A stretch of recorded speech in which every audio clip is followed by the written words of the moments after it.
Trust but verify.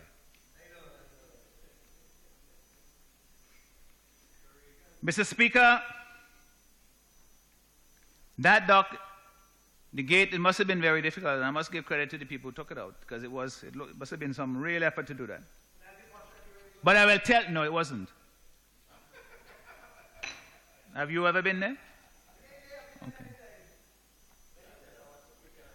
Well, I'm surprised to hear you say that. You go there and you have no concern at all about what is going on. I go one time and I bring the matter to Parliament. Do you take it to Cabinet? Do you take it to Cabinet? You're down there all the time and you ain't notice nothing wrong down there? Many times, all right. Yes, you're dancing on the end of a pin now.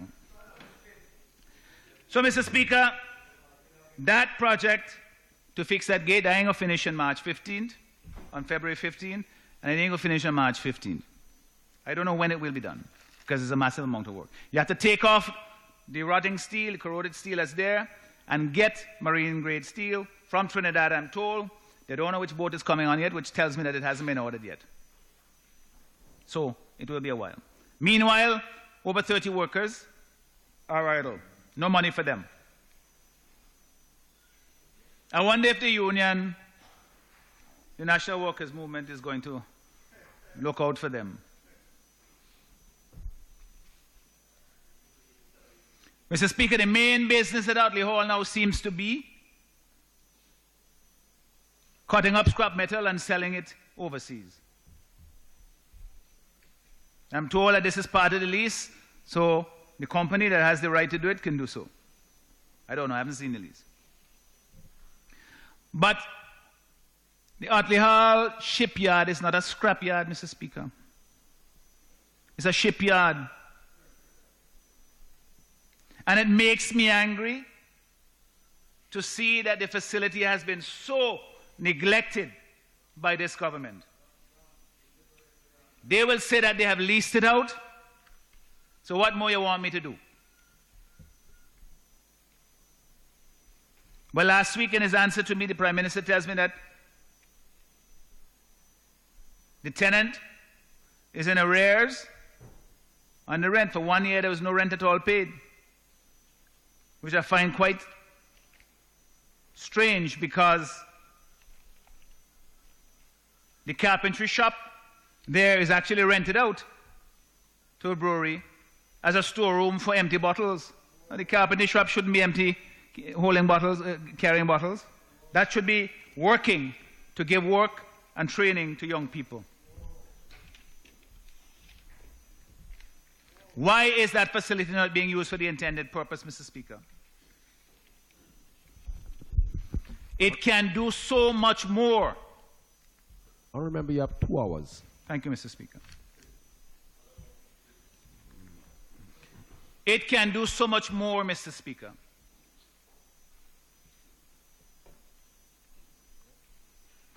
You know, there is absolutely nothing wrong with the concept of the project. It was a multifaceted, or is a multifaceted project, where you have the dry dock, where the ships can sail in, pump the water out, they work on the covered area. They had a travel lift, small by today's standards, but it was there. You can work on another boat. They had a floating dock there that is completely rusted through, Mr. Speaker. You see that? It's like a barge sitting in the middle of the concrete dock. And it is completely rusted through. You can't walk over it. How did it get to be like that? Did nobody see that it was being corroded? And it had, Mr. Speaker, a convention center. There was a shopping center downstairs, grocery store, a commissary. There's a carpenter shop and a metal shop where the tools are all still there. Everybody says they're top-class tools from Italy. Heavy tools. And nobody, Mr. Speaker, can tell me that anyone with any serious intention to make this project work would allow them to sit there, idly by, and say that you've done all that you can. As part of the project, Mr. Speaker, there was a marina, small, but there's a marina there, and there was a guest house, sort of, a hostel for persons who, when they brought their boats in, they didn't have to stay on the boat, they could rent a room there and stay there. Had a built-in business because you had a commissary there, you had a grocery store. You didn't have to come into Kingstown. And then a little further down, there was supposed to be a hotel. Well, Mr. Speaker, if you see that thing, it will bring tears to your eyes. There are bats attacking you as you go in there. And the ceiling, which is, well, the floor, the second floor, which is concrete.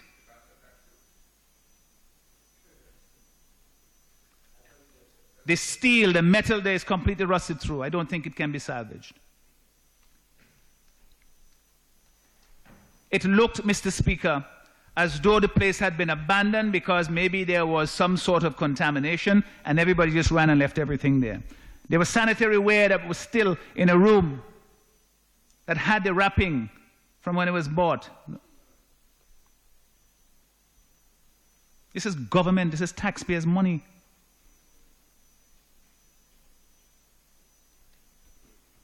I said something to my colleagues I won't say in this house. But the point I was making was, Mr. Speaker, if I ever were to do something like that to public property, the people of this country should never pardon me.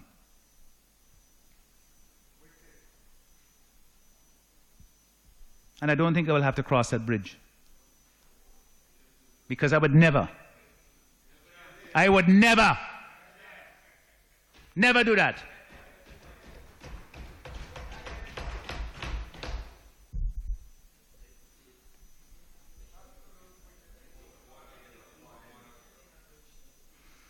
Mr. Speaker, it's not too late.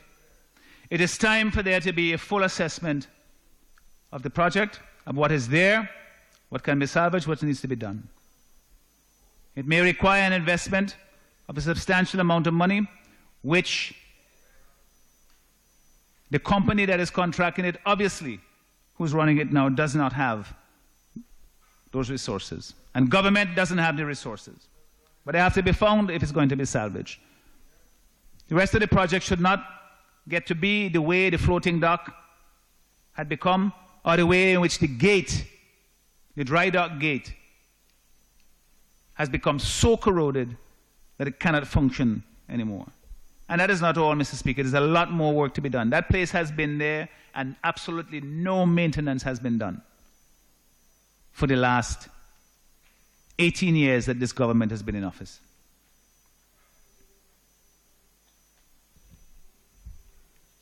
The fundamental problem, I think, Mr. Speaker, with this project is simply this. The Prime Minister and the ULP, they want to destroy that project as a legacy of the NDP.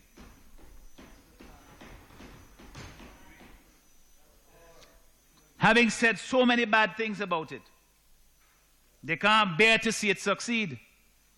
Having ridden at the back of it to come into this house as government, they can't bear to see it succeed. How else can we understand, Mr. Speaker, all those years of neglect under this government?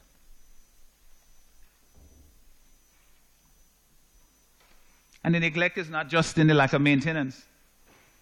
I started out by saying, Mr. Speaker, that the Honorable Minister of Finance is talking about diversifying the economy, and you have a project of the magnitude of Otley Hall there, and he mentions not a single word of it in his budget.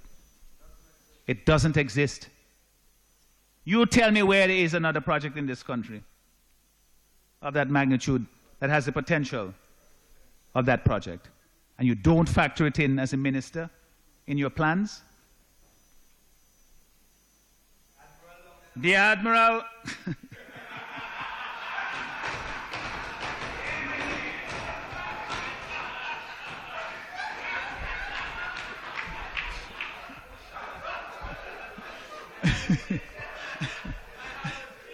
Mr. Speaker, Mr. Speaker, you could tell I didn't get much sleep last night.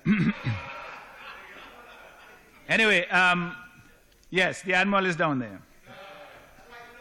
But Mr. Speaker,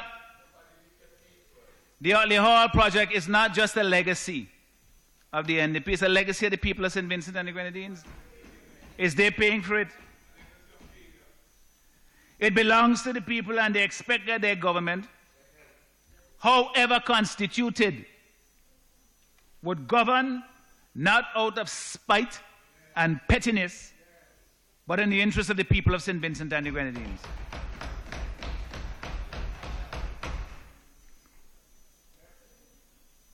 The project has a lot to offer. I'm told, Mr. Speaker, that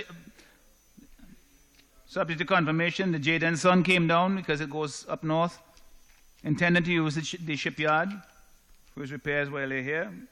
They couldn't accommodate him, he had to go to Grenada.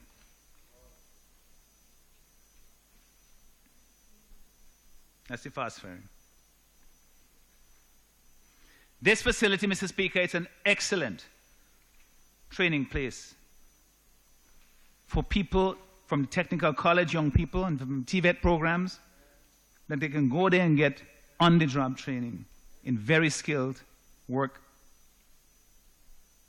that will give them the independence that a good-paying job can provide. Minister of Finance says he's doing so much for young people. I heard him yesterday talk about youth.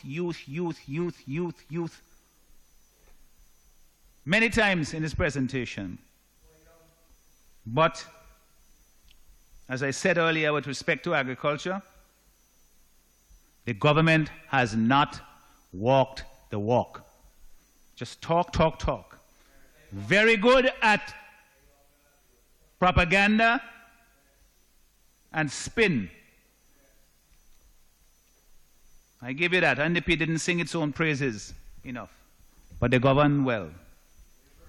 For 17 years, they ran a current account surplus and still generated a growth of over 4.5% per annum.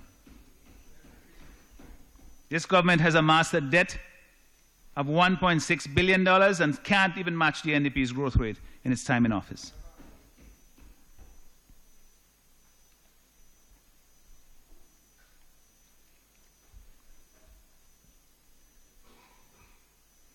Sadly, Mr. Speaker, I have concluded that Otley Hall cannot succeed under this present government. The sooner they're gone, the better for Otley Hall. They will not let it fly, Mr. Speaker. It wasn't even completed when NDP was there. But it can be completed. As someone said to me, Mr. Speaker, who knows the place, he said the arrangement that is there right now, down there at Otley Hall, was designed to fail.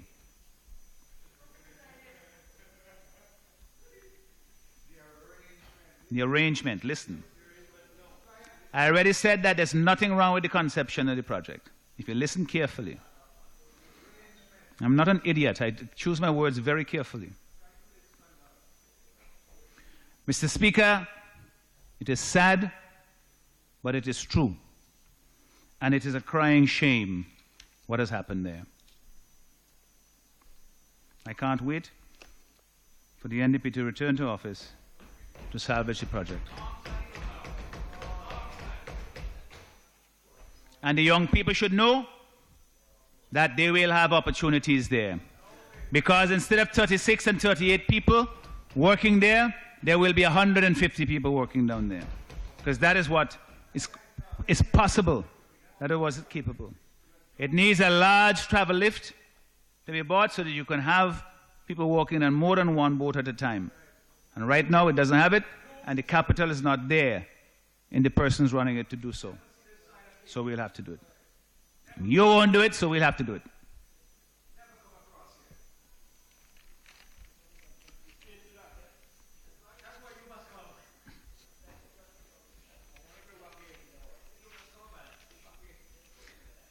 Yeah, Mr. Speaker, I wish to move on.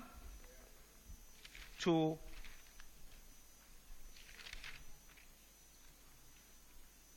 a comment that the minister made at page 21 of his estimates, of his budget address.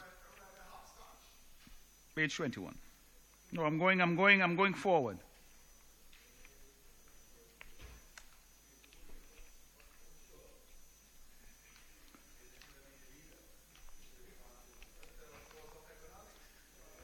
Mr. Speaker, at page 21 of the budget address. Speaker, could you ask your members to? All right, guys, come on.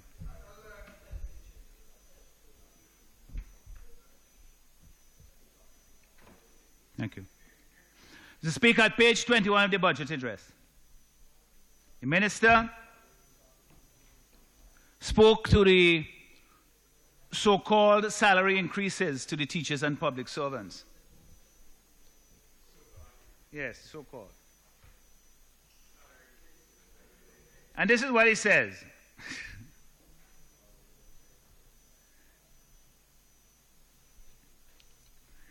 Ironically, Mr. Speaker, and this is not what he said, but I'm saying this. Ironically, this subject matter comes under the subheading of job creation, poverty reduction. That's the critical part of the phrase there. And social protection. I don't know how you reduce poverty when you're offering public servants an increase that doesn't even keep pace with inflation. So they say, and I quote now, what it says, in consultation, and this is, oh goodness gracious, Mr. Speaker, this is what is really disingenuous with what the Minister of Finance put there. He says, in consultation with the responsible and responsive leadership of various labor unions. Honestly? You want me to read it again? Yeah, I know all that. He says, in consultation with the responsible and responsive leadership of various labor unions, we forged an agreement for the following salary enhancement package. Note, he didn't say negotiation, so at least in that part he's honest. He said, in consultation.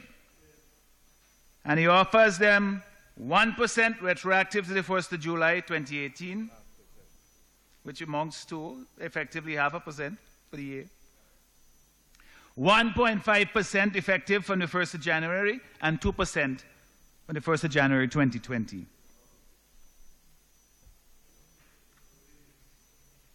So that is what they're offering. I want to know, who are those responsible labor leaders that were consulted? It was the leader of the Commercial and Allied Technical Workers Union, what's it called? And also the National Workers Movement.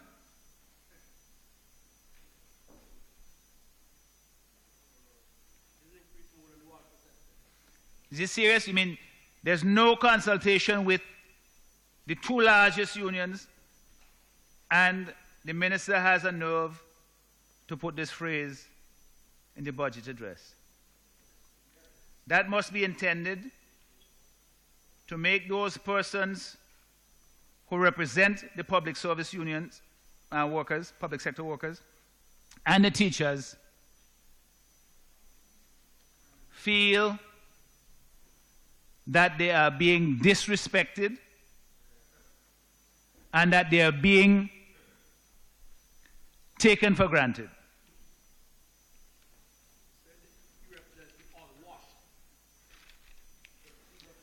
Well, it's not really new for this administration, because in fact, as a Labour government, they have never negotiated a salary increase with teachers or the public servants?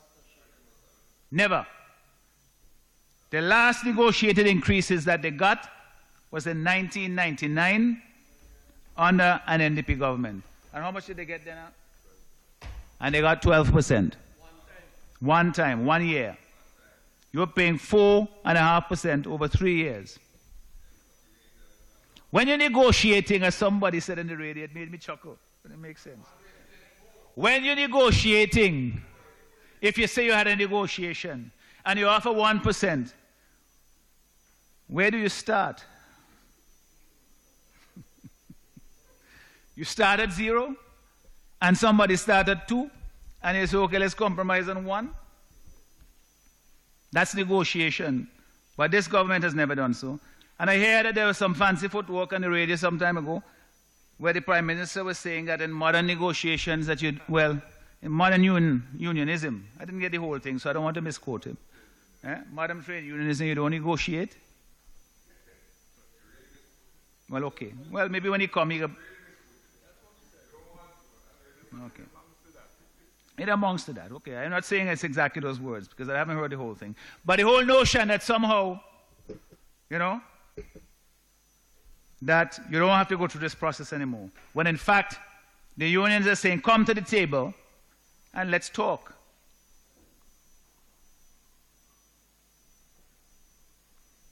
It's not the amount, that matters alone. It's the process. For me, some people irresponsibly would have come out and say, give them 30%, economy could afford it. You never hear me say 8 or 7 or 6%. That's a matter for the unions to represent their membership. And when they sit at the table, they should be treated as equals in a bargaining process. There should be a hierarchy where you say, well, I am your employer in a different setting, and so therefore, whenever you come to meet with us, there is a hierarchy that must be maintained. Hierarchy, yes.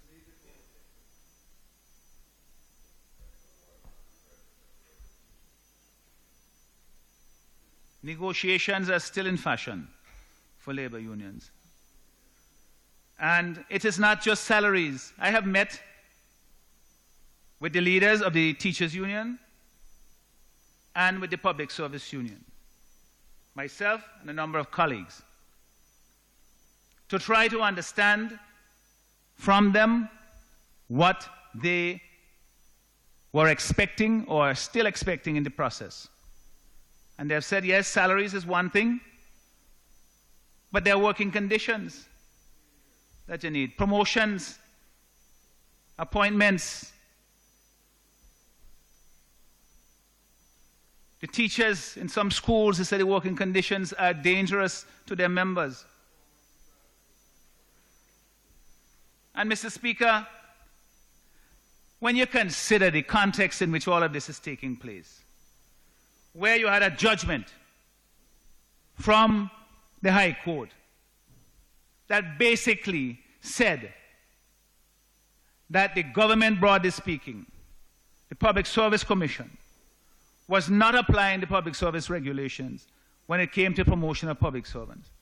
You would think under those circumstances, at least, you should say, okay, the unions have a legitimate brief, issues that can be raised, let's go sit down and talk. But no, they're treated as though they have no place before the table. They are treated with scorn and contempt and vilified in the public airways because they dare to stand up for their members. Well, that is their priority. That's what they should be doing. And they are calling for negotiations and for a collective agreement. And the government must do the decent thing and the right thing and go to the bargaining table. I mean, what are they afraid of? Honestly, if you're not going to talk to the people whom you employ to try to come to terms on a collective agreement, you must be afraid of something.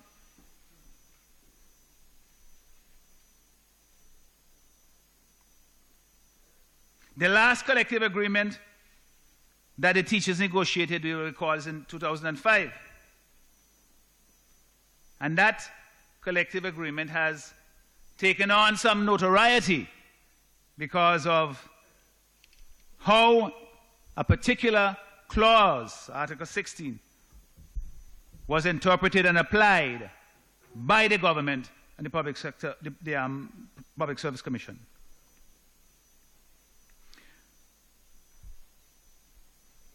Mr. Speaker,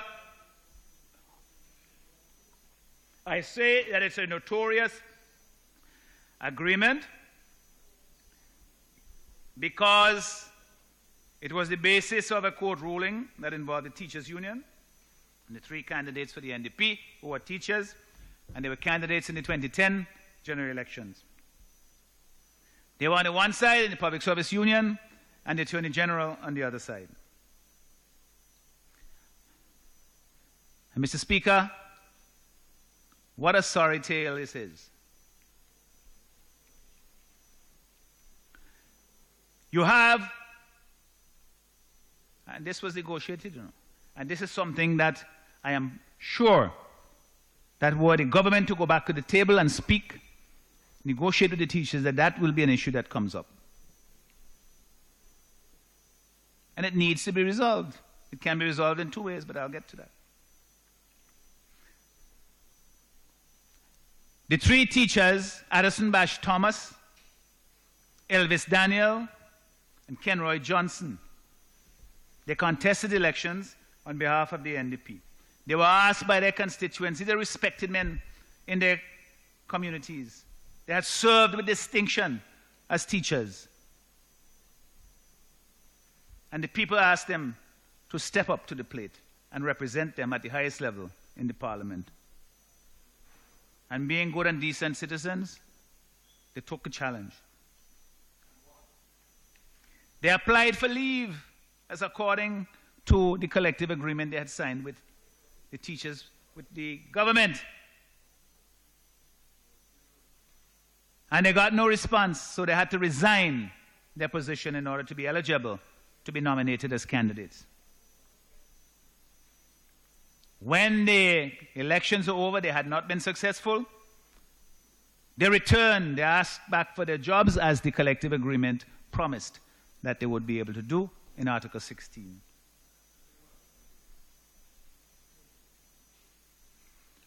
When the agreement was negotiated, the Prime Minister was very proud about it because he said the government looked so progressive. Until, the provision was used by the NDP teachers, then he changed his mind. Because why? These are political adversaries who are dared to challenge the government. And so, they mustn't eat bread. They mustn't go back to work. This is not a small consequence, People lose their pensions.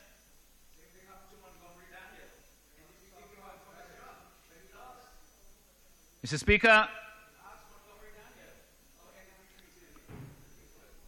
the Court of Appeal said no way. That Article 16 of the collective agreement is not unconstitutional, as the government side had argued. So it upheld it and said the teachers could rely on it.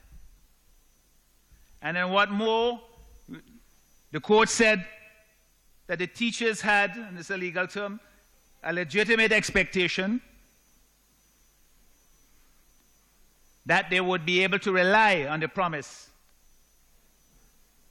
of the government that was in Article 16 of the collective agreement and return to their job.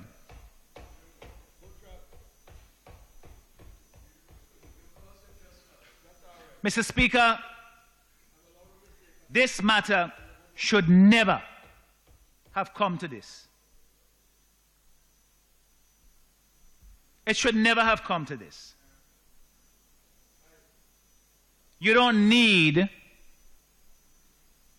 an agreement to hire back the teachers if you have a policy to do so. And what is worse, you say, okay, let's not rely on the discretion of the government of the time. Let's put it in writing for the first time. And then you don't want to honor that? And you go take it to court? Mr. Speaker, it's something that I think lawyers might appreciate more than the general public, but maybe I'm just saying too much. But the opening paragraph of the judgment, where Justice Batiste says, he says, it is unremarkable for the citizen to invoke the Constitution as a means of redress. It means it happens all the time.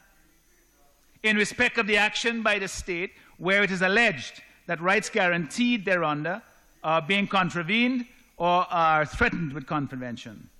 And then this is the thing. This case presents the rather remarkable scenario in which the state engages the Constitution to avoid the provisions of Article 16 of the collective agreement it entered into with the teachers' union on the grounds that it was ultra vires. In other words, only in St. Vincent.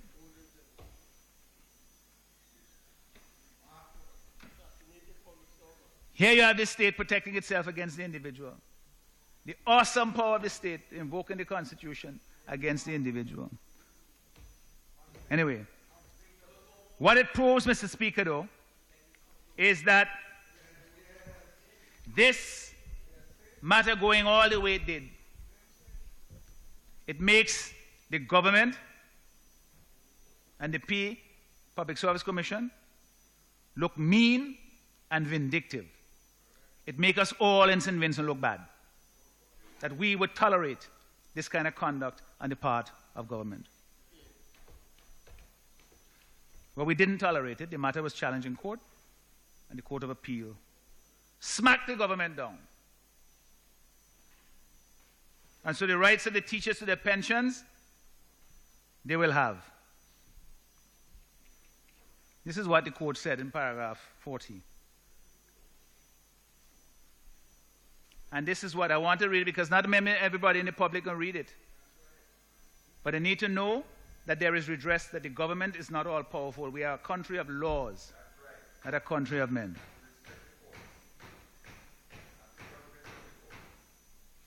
This is what it says. It was unfair for the government to resile from giving effect to the legitimate expectation contained in Article 16 by not seeking the necessary parliamentary prescriptions in terms of the exceptions and limitations to the bar imposed. The appellants addressed that issue well, let's leave that part. Bad faith, they didn't arrive on that. But the point, Mr. Speaker, here is that the court says that when the government makes a promise and someone relies on it, especially to their detriment, and the promise is legal, it doesn't violate any law, it's not ambiguous, you can clearly discern what is being done, that it has to uphold that promise. And to say, the whole thing just smacks of such bitter vindictiveness when you think about it in that context. Who would do such a thing? It's indecent. It's not Vincentian. We must not go down that path, Mr. Speaker. We have differences, whether it's in religion, in politics, or just across the fence from our neighbors, but we shouldn't go to the point where we say, I will destroy that person so that he cannot eat.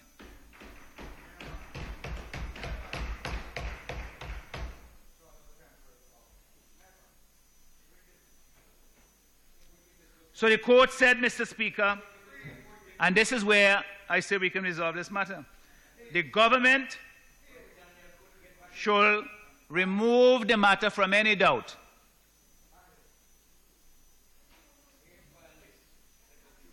and it should bring the legislation to Parliament. Because this is what the Court of Appeal says. It says the fullness of the purpose sought to be achieved by Article 16 could only achieve efficacy by parliamentary prescription of exceptions and limitations to the qualification bar on public officers imposed by Section 26(1)(d) of the Constitution. In other words, the court say you can overcome that because the Constitution allows you to come to Parliament to pass the necessary legislation. So here I say bring the legislation and we will second it. Bring the bill to Parliament. It's the right thing to do. Take it outside of just a collective agreement, give it legislative weight, and show that put your money where your mouth is, so to speak. You're progressive, you want to brag that you're transparent, you're progressive, that you're democratic, you hold to these principles. Well, don't just only apply it when it benefits you. You have to apply it also for persons whom you may consider to be your political adversaries. No one else should go through what Bash and Elvis Daniel and Kenroy Johnson went through. And they will tell their own story, Mr. Speaker, because it wasn't easy. And all because of spite. I mean, these are experienced, valuable teachers to the profession. Elvis Daniel is a math teacher of distinction, very valuable to the profession. And you can't find a place for him? It's disgusting.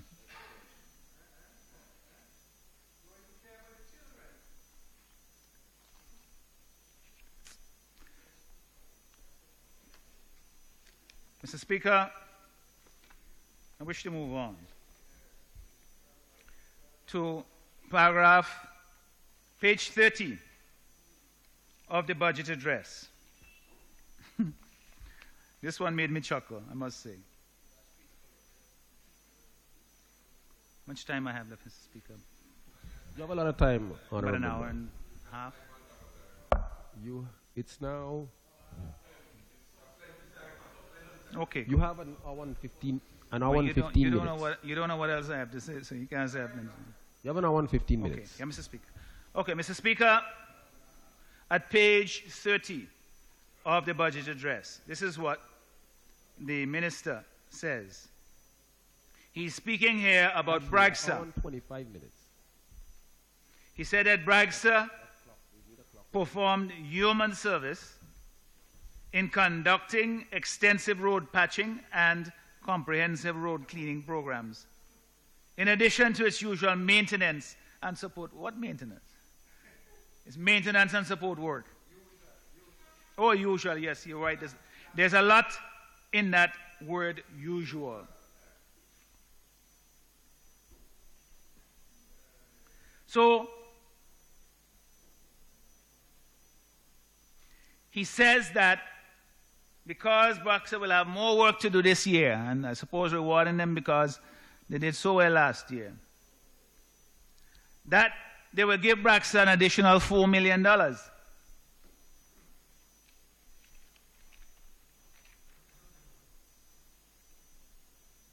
to its subvention. So now it will go up to $16 million.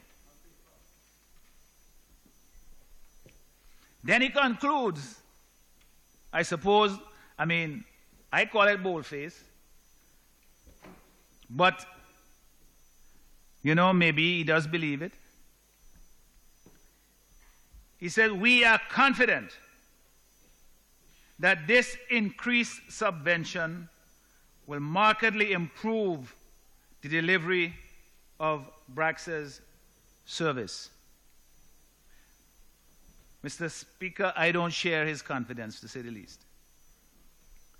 Bragsa is one of the most maligned institutions of government, and with good reason. Because our roads now are in the worst shape they've been in living memory. They're terrible. The government has essentially transferred the cost of maintaining the roads to those people who operate vehicles because we have to maintain our vehicles more. That is a tax, it's indirect. Because instead of fixing the road and you don't have to fix your car so much, they leave the road and you got to go fix your car.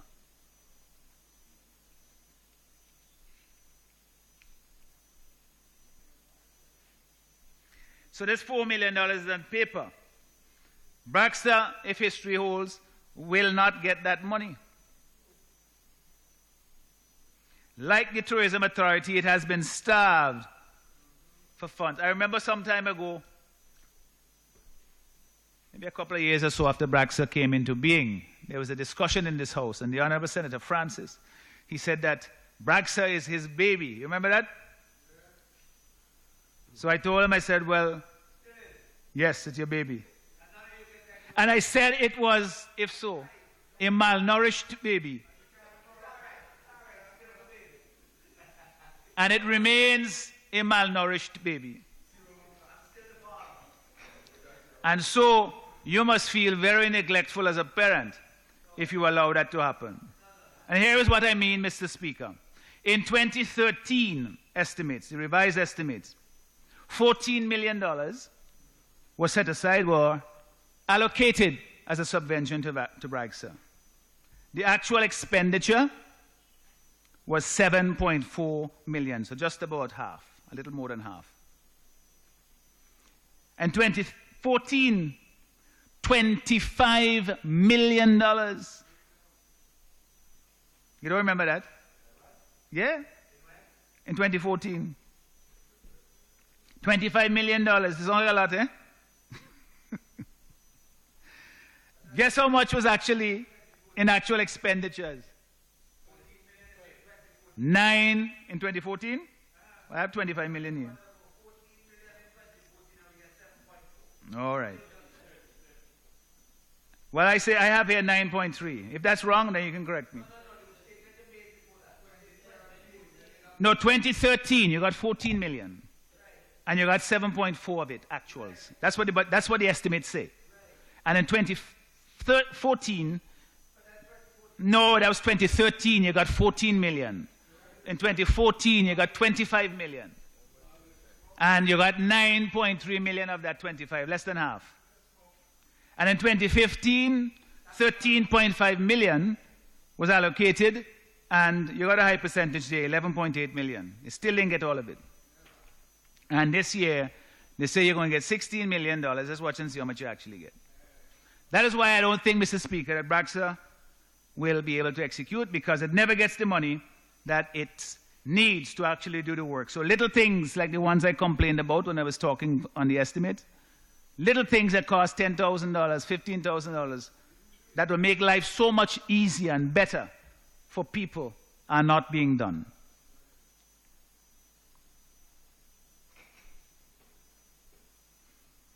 You see, because the government has this overall, and I explained this earlier too, deficit of $198 million, they have to cut back here and there. And Braxa is one of the first places that they cut back. And since government don't have the money,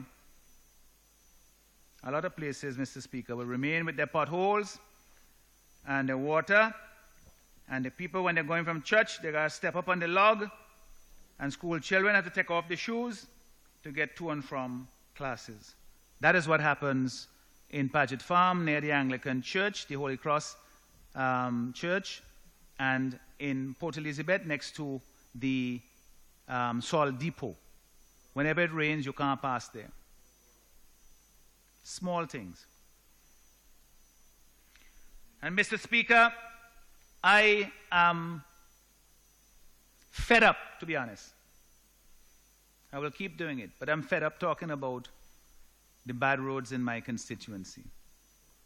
Bluff Point in Paget Farm. Well, that is the hell of an admission, every constituency.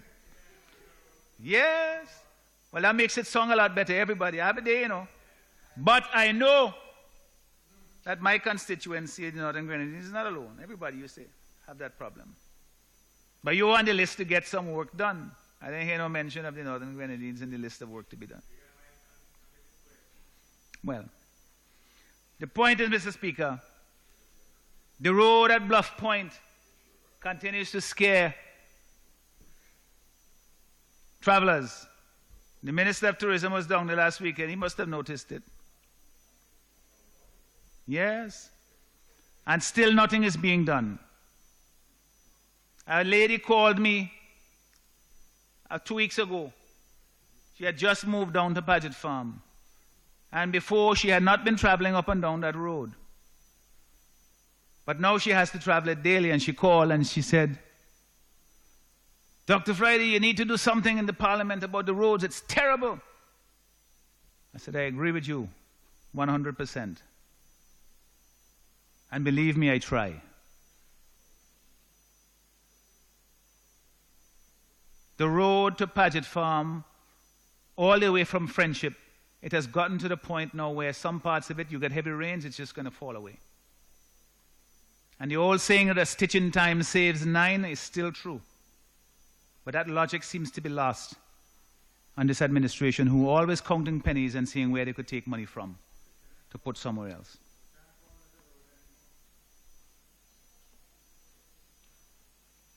No constituency has been spared. I know the member on the other side tell me that. Because Bragsa is an equal opportunity neglector. Everybody gets a piece of it.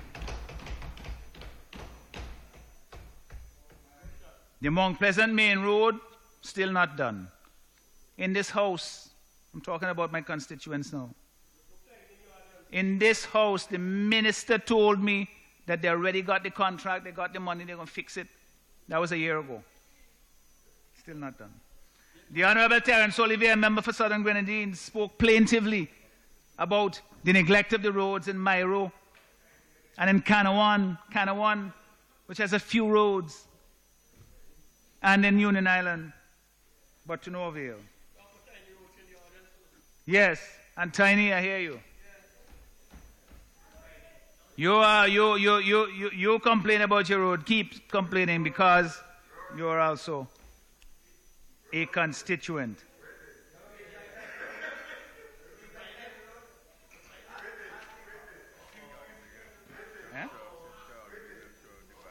Yeah. Mr. Speaker, others will speak more about it because, as I say, everybody has a problem with the road, and I hope the minister will take them seriously.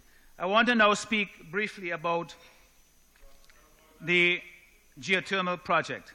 Again, it will get more attention from one of my colleagues, the Honorable Daniel Cummings, but I will speak with it to make a specific point.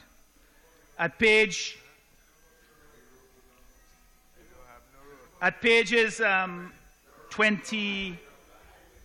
18 and 28 of the budget address, the minister speaks about the geothermal project. This, as you will recall, for those persons listening, that the government entered a partnership with two companies, Emera Inc. and Reykjavik Geothermal.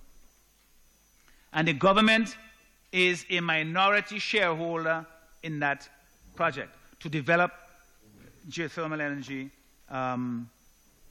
here in St. Vincent and the Grenadines.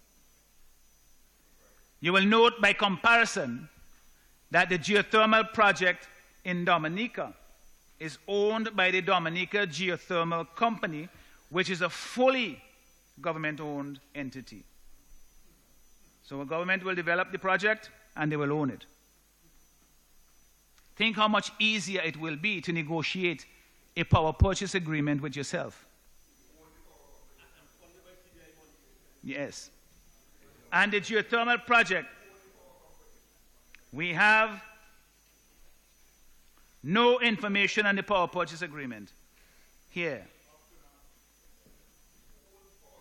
Who will, what will be the cost of the power purchased when it becomes available? Why is it taking so long to make public that arrangement? Because all the time, I'm hearing a lot of discussion about the project, and all you're hearing is about it's green, and you don't have to import because you're going to save on foreign exchange. All very good. But ultimately, what will have an impact, the greatest impact on the economy, is if the cost of fuel, not fuel, of energy, were to go down, and then it makes us more competitive in manufacturing and in our agriculture, where you have to use irrigation and so on. But nothing is being said about that. And to me, that is a key issue, a key aspect of the project that needs to be discussed and to be made public.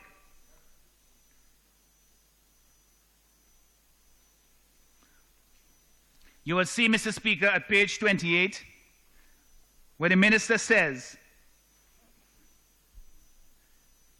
that to construct, and I quote here, the geothermal plant, the Honourable Prime Minister and the Minister of Foreign Affairs and the Energy Unit have secured a grant and concessionary financing from the Abu Dhabi Fund for Development, from the United Kingdom's DFID, from the Inter-American Development Bank and the Caribbean Development Bank and the government in New Zealand.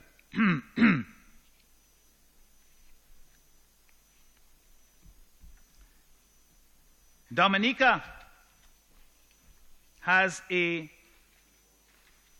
geothermal project going ahead. And they, Mr. Speaker,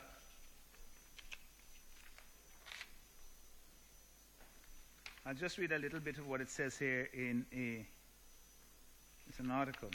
It says Dominica is set to power up 23,000 homes with clean geothermal energy, nearly benefiting 90% of the entire population. And it says the geothermal project is partly funded by a Citizenship by Investment program and other part funded by the Inter-American Development Bank and the Caribbean Development Bank. So here we have a project where the government is using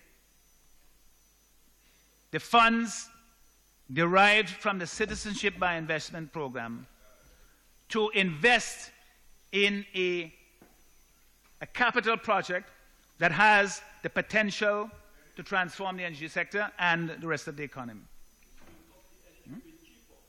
Well, this is it. There are so many benefits. But here, no, we, cleverer than everybody else, we are more patriotic, I suppose, than everybody else.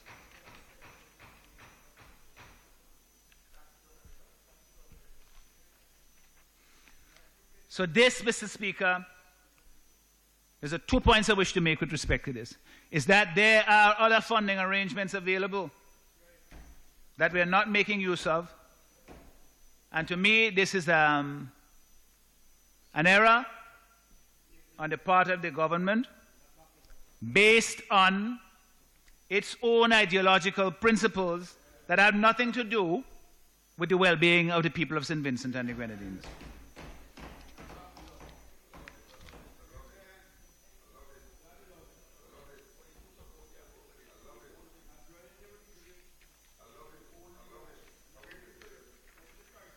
So, Mr. Speaker, the members on the other side, they will tell you all the time, oh, will you answer your questions in Parliament?